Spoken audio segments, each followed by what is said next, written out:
नमस्कार दोस्तों, आज हम बताएंगे कि यूज़र रजिस्ट्रेशन कैसे करें और कैसे कोडिंग करेंगे, क्या क्या प्रोसेस करना है। तो चलिए आइए देखते हैं वीडियो में कि यूज़र रजिस्ट्रेशन कैसे करना है, उसके लिए कोड क्या करनी है। ठीक है, तो इसमें हमको क्या करना है, सबसे पहले हमें क्या करना है, व्यू पेज बनाना है, फिर कंट्रोलर पेज बनाना है रजिस्ट्रेशन के लिए, और फिर राउट्स में डिफाइन करना है कि कैसे हमको क्या पेज होना चाहिए रजिस्ट्रेशन के लिए, हम कब कैसे लिखेंगे यूआरएल में। और फिर हम एक मॉडल बनाएंगे जहाँ पे हमारा डेटाबेस के टेबल्स और फील्ड्स डिफाइन होंगे। ठीक है, उसके बाद हम कोड को राइट करेंगे कहाँ पे, कंट्रोलर वाले पेज में अपने। तो कंट्रोलर पेज में हम क्या करेंगे, सबसे पहले साइन अप पेज बनाते हैं। साइन अप पेज में साइन अप कंट्रोलर बनाएंगे। साइन अप कंट्रोलर में हमने ये चीज़ डिफाइन, नेम स्पेस डिफाइन होती है, फिर इंडेक्स फंक्शन कॉल होगा हमारा। इंडेक्स फंक्शन में रिटर्न व्यू हम करा देंगे, डेटा ब्लैंक एरे बना के हेल्पर लोड कर लेंगे, फॉर्म हेल्पर, जो कि फॉर्म के लिए यूज़ होता है हेल्पर फंक्शन। ये तो हेल्पर वाली लाइब्रेरी हम लोड करा लेंगे। ठीक है, फिर नेक्स्ट में हम क्या करते हैं, वैलिडेशन करते हैं। वैलिडेशन करेंगे, एक सेव नाम से स्टोर नाम से फंक्शन बना लेंगे, उसके अंदर ये सारी चीज़ें काम करेंगे।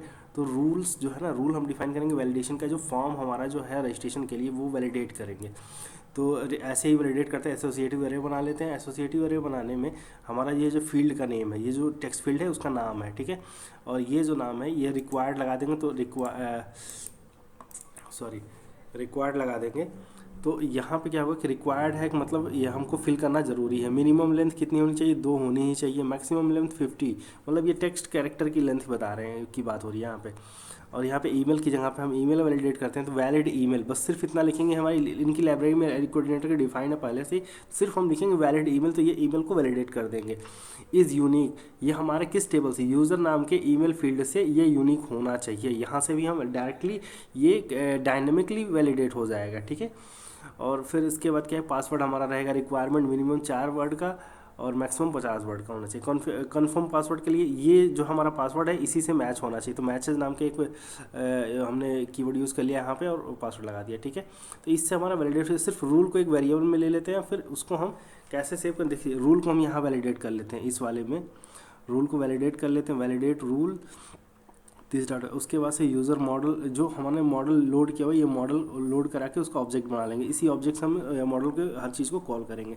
ठीक है, तो अभी क्या है, हम डेटा लेते हैं, तो डेटा हम इस तरह से लेंगे फील्ड से। फील्ड का नाम गेट वायर रिक्वेस्ट दिस, तो दिस रिक्वेस्ट गेट वायर और फील्ड का नाम ये हम दे देंगे। तो इसका वैल्यू इसमें चला जाएगा, किस में, इस वाला। ये क्या है, एसोसिएटिव एरे यहाँ पे भी बनी हुई है, क्योंकि ये हमारे डेटाबेस के फील्ड का नाम है। ठीक है, ये हमारे डेटाबेस के फील्ड का नाम है और ये हमारा टेक्स्ट फील्ड का नाम है। ये हमारा इसमें, और यहाँ पर हमने पास ईमेल की जगह पे ऐसे लिखा हुआ सारा चीज़। और पासवर्ड की यहाँ पे हमने एक फंक्शन यूज़ किया, पासवर्ड हैश करके। ये पासवर्ड हैश क्या करता है, हमारा पासवर्ड को MD5 में इंक्रिप्ट कर देता है, और जो कि इंक्रिप्ट करने के बाद पासवर्ड फॉर्म में ये दिखाएगा, वहाँ पे डेटाबेस में स्टोर होगा, रियल वैल्यू नहीं स्टोर होगी वहाँ पे। ठीक है, उसके बाद जैसे ही ये वैलिडेट होता है तो हमारा क्या करेगा, ये अगर वैलिडेट है तो ये क्या करेगा, सेव कर देगा डेटा को, यूज़र मॉडल और सेव नाम का फंक्शन कॉल होगा, और डेटा जो हमारा यहाँ पे स्टोर हुआ एसोसिएटिव एरे ये वाला इसमें सेव हो जाएगा। उसके बाद हम डायरेक्टली हम एडमिन पे रिडायरेक्ट कर देंगे, या जहाँ पे भी रिडायरेक्ट करना हो वहाँ पे हम कर सकते हैं। ठीक है, और यहाँ पे मैसेज भी भेज सकते हैं सक्सेसफुली रजिस्टर्ड करके, इस तरह से। हमने अभी नहीं भेजा है लेकिन हम यहाँ पे भेज सकते हैं। ठीक है, उसका अगर ये वैलिडेट नहीं होता है तो कुछ तो एरर देगा, तो एरर देने के बाद वैलिडेशन नाम से ये जो एरर यहाँ पे हम सेट कर देंगे, और इसको डेटा में डाल के फिर से उसी रजिस्ट्रेशन नाम के पेज पे भेज देंगे। कहाँ भेजेंगे, रजिस्टर नाम वाले, जहाँ पर रजिस्ट्रेशन करना है उसी पेज पे भेज देंगे। ठीक है, अब हम आते हैं मॉडल वाले पे। मॉडल कैसे बनाए, तो मॉडल का ये बात है, app models user model .php, ये नाम का फाइल बनाएंगे और इसमें ये लिखेंगे नेम स्पेस मॉडल, फिर यूज़ कोऑर्डिनेटर मॉडल, हमने कोऑर्डिनेटर का मॉडल यूज़ किया है। उसके बाद से यहाँ पे क्या होगा कि हमने सेम वही कंट्रोलर वाला मेथड है, जैसे कि यहाँ पे मॉडल एक्सटेंड कर लेंगे, अपने मॉडल को कोऑर्डिनेटर के मॉडल से एक्सटेंड कर लेंगे। उसके बाद हमने क्या किया, ये हमारा टेबल नेम डिफाइन हो गया, और कितने टेबल में फील्ड हैं वो डिफाइन कर लेंगे यहाँ पे, first name, last name, email, password, और क्रिएटेड ऐड कब क्रिएट हुआ, और टोकन, एक टोकन होगा जो कि फॉरगेट पासवर्ड के लिए हम यूज़ करेंगे, इसलिए हमने इस एक्स्ट्रा फील्ड रखे हुए हैं। ठीक है, इसके बाद हम क्या करेंगे, इसके बाद हम राउट डिफाइन करेंगे, राउट रजिस्ट्रेशन के लिए। राउट में हम क्या करेंगे कि एडमिन और रजिस्टर, ये जब हम यूआरएल में लिखेंगे अपने वेबसाइट के साथ, admin/admin/register, और उस पर कौन सा कंट्रोलर कॉल होगा, साइनअप नाम का कंट्रोलर एक बनाया मैंने, वो कॉल होगा, और उसका कौन सा फंक्शन, इंडेक्स फंक्शन कॉल होगा, तो वो रजिस्ट्रेशन पेज मेरा लोड हो जाएगा। उसके बाद क्या होगा, जब हम सबमिट करेंगे तो यहाँ पे चेक होगा गेट और पोस्ट, उसके लिए भी हमने क्या करना है कि हमने चेक करना है। तो सबमिट करेंगे तो रजिस्टर का अंदर स्टोर ये वाला पाथ होगा।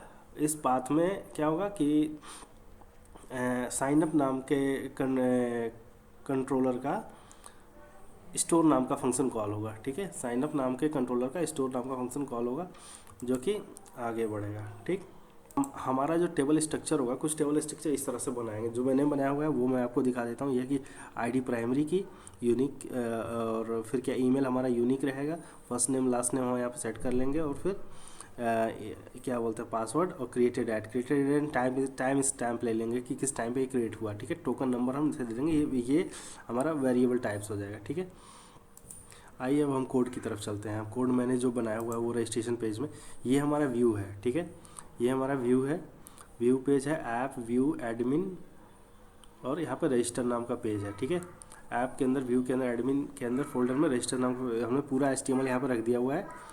और यहाँ पर ध्यान से देखिएगा, फॉर्म का जो एक्शन है, जो रजिस्ट्रेशन का जो फॉर्म है उसका एक्शन है, वो हमने बेस URL के साथ रजिस्टर फिर स्टोर नाम से रखा हुआ। यही हमारा कहाँ पे इसमें राउट्स में डिफाइन भी है, देखिए ध्यान से देखिएगा। ठीक है, यही हमारा डिफाइन है राउट्स में। ठीक, ये जब हमको URL में मिलता है तो हमको ये फंक्शन कॉल हो जाएगा, स्टोर नाम का फंक्शन जो है कॉल हो जाएगा। ठीक है, अब हम आगे बढ़ते हैं। जो फील्ड्स हैं, हमने आपको पहले ही फील्ड्स के बारे में बता ही दिया कि फील्ड्स क्या क्या लेने हैं, हमें कैसे कैसे लेने हैं। फिर सबमिट बटन हमारा है ये वाला, इनपुट टाइप सबमिट बटन, ये वाला जो हमने यूज़ किया हुआ है। फिर इसके सारे फील्ड्स आपको बता रखे हैं। अब साइन अप में आते हैं। साइन अप कंट्रोलर, ये हमारा कंट्रोलर, यहाँ पर नेम स्पेस बताया, साइन अप को कंट्रोलर से हमने एक्सटेंड किया। फिर इंडेक्स फंक्शन यूज़ किया, यहाँ पे हमने लोड कराया हुआ है। ठीक है, रजिस्ट्रेशन पेज को। फिर स्टोर नाम का फंक्शन, ये सबसे इंपॉर्टेंट है। यहाँ पर हमने क्या किया, हेल्पर यूज़ किया हुआ है। उसके बाद ये वैलिडेशन रूल्स बताया जो अभी आपको एक्सप्लेन किया था मैंने। उसके बाद अगर ये वैलिडेट है तो हमारा ऑब्जेक्ट बनेगा यूज़र मॉडल का। मॉडल कौन सा, ये वाला, ये हमारा मॉडल पेज है। ठीक है, अभी हम इस पर देखते हैं। हमने ऑब्जेक्ट बनाया, ऑब्जेक्ट बना के मैंने सारे फील्ड की वैल्यू ले ली, हर एक पे एसोसिएटिव एरे में हमने एक एरे डेटा में स्टोर कर लिया। इसी डेटा को हमने सेव करा लिया। सेव कराने के बाद हमने उसको कहाँ भेज दिया, एडमिन के लॉगिन वाले पेज पे, जो कि बाय डिफ़ॉल्ट में लोड हो रहा है लॉगिन पेज, वहाँ पे भेज देंगे।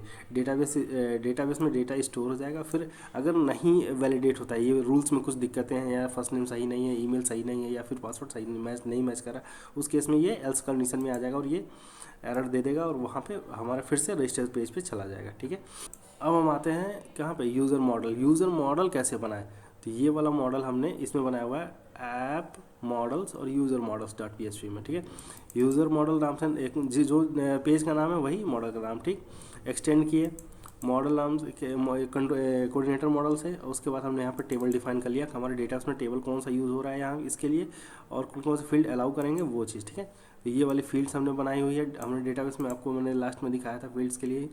तो ये चीज़ हो गई। अब हमें सबसे इम्पॉर्टेंट है हमारा कि हमने क्या करना है, हमने ये वाला चीज़ अपने कोड में लिख लेना है। ठीक है, जैसे ऐसे फिर जब ये ऑब्जेक्ट बनेगा हमने सेव कर लेना है। सेव करने के बाद ये वर्क करने लगेगा। तो आइए हम चेक करते हैं कि कैसे ये वर्क कर रहा है। हमने यहाँ पे डेटाबेस फील्ड हमने बनाया, फील्ड में कोई वैल्यू नहीं है। तो अभी हम क्या करेंगे कि अभी हम एक नाम लिखते हैं, रोहित सिंह, रोहित सिंह 000@gmail.com, पासवर्ड रोहित@1234, रोहित@1234। हमने रजिस्टर किया, और ये अगर ये रजिस्टर होता है तो ये कहाँ चला जाएगा, ये लॉगिन पेज पे चला जाएगा, मतलब हमारा ये रजिस्टर हो गया। ठीक है, हम इसको इस वाले वैल्यू को चेक करेंगे ये आया कि नहीं आया, तो ब्राउज़ करेंगे और ये वैल्यू आ गई यहाँ पे, इसका मतलब हमारा कोड प्रॉपर वर्क कर रहा है। ठीक, नेक्स्ट वीडियो में हम आपको बताएंगे कि इसको लॉगिन कैसे करना है। ठीक है, लॉगिन कैसे करना है, यहाँ पे जो लॉगिन हमने किया इसी से यहाँ पे लॉगिन कैसे करेंगे, ये चीज़ हम नेक्स्ट वीडियो में आपको बताएंगे। तो इस चैनल को लाइक करें, सब्सक्राइब करें। अगर कोड में कोई भी दिक्कत आती है तो कमेंट ज़रूर करें, मैं उसका सोल्यूशन आपको ज़रूर बताऊंगा कि कहाँ पे प्रॉब्लम आ रही है, कहाँ पे कोई दिक्कतें आ रही हैं। ठीक है, तो आप इसको लाइक और सब्सक्राइब ज़रूर करें और दोस्तों के साथ शेयर ज़रूर करें। ठीक है, थैंक यू।